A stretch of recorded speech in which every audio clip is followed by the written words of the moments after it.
Hello, Pioneers. Today is Wednesday, February 19th. My name is Maddie Patton. And I'm Abby Curry, and this is your weekly premiere of the press.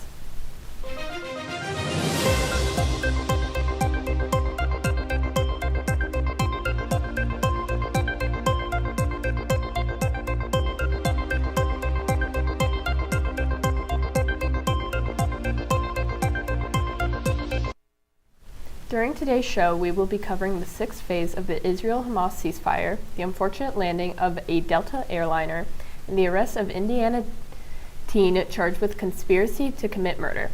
But before we continue, Connor has a look into the swearing-in ceremony of both Tulsi Gabbard and Robert F. Kennedy Jr. Connor?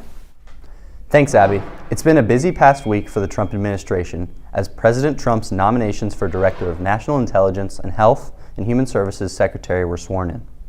On Wednesday, Tulsi Gabbard, President Trump's nomination for Director of National Intelligence, was confirmed by the Senate in a 52-48 vote, with Senator Mitch McConnell of Kentucky having been the only Republican in opposition. Gabbard had previously alarmed some intelligence and national security officials after her former comments, which were sympathetic to Russia, came to light. Senate Democratic leader Chuck Schumer previously stated, quote, "We simply cannot in good conscience trust our most classified secrets to someone who echoes Russian propaganda and falls for conspiracy theories," end quote. Following her swearing-in ceremony, Gabbard said, quote, "Unfortunately, the American people have very little trust in the intelligence community, largely because they've seen the weaponization and politicalization of an entity that is supposed to be purely focused on ensuring our national security," end quote. Gabbard was sworn in the Oval Office by newly appointed Attorney General Pam Bondi. She's a military veteran and former Democratic congressman of Hawaii.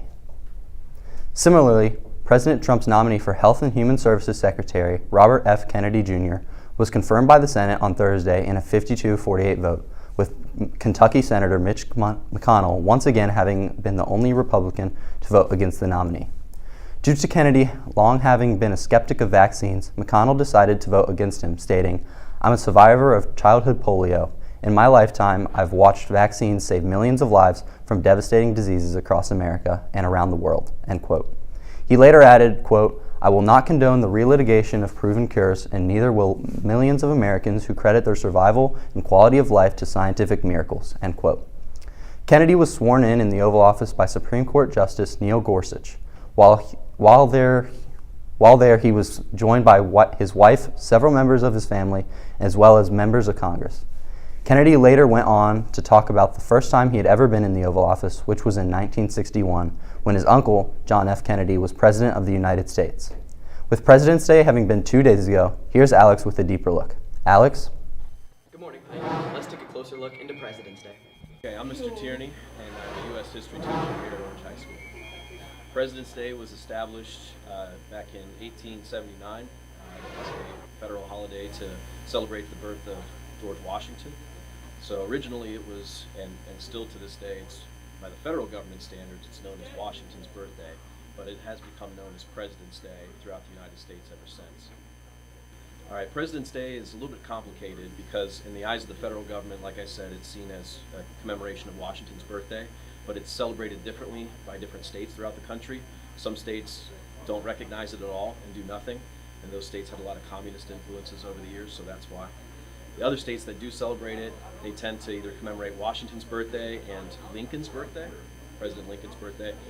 Some states do it as a catch-all for all presidents to kind of commemorate the fact that we've had a lot of great presidents over the years and just a day to celebrate all the accomplishments of those presidential administrations. Thanks for watching. Now back to the desk. Thanks, Alex. The sixth phase of the Israel-Hamas ceasefire has been completed, after Hamas originally threatened Israel early last week to postpone the hostage release. The threat came after Hamas accused Israel of violating the ceasefire agreements.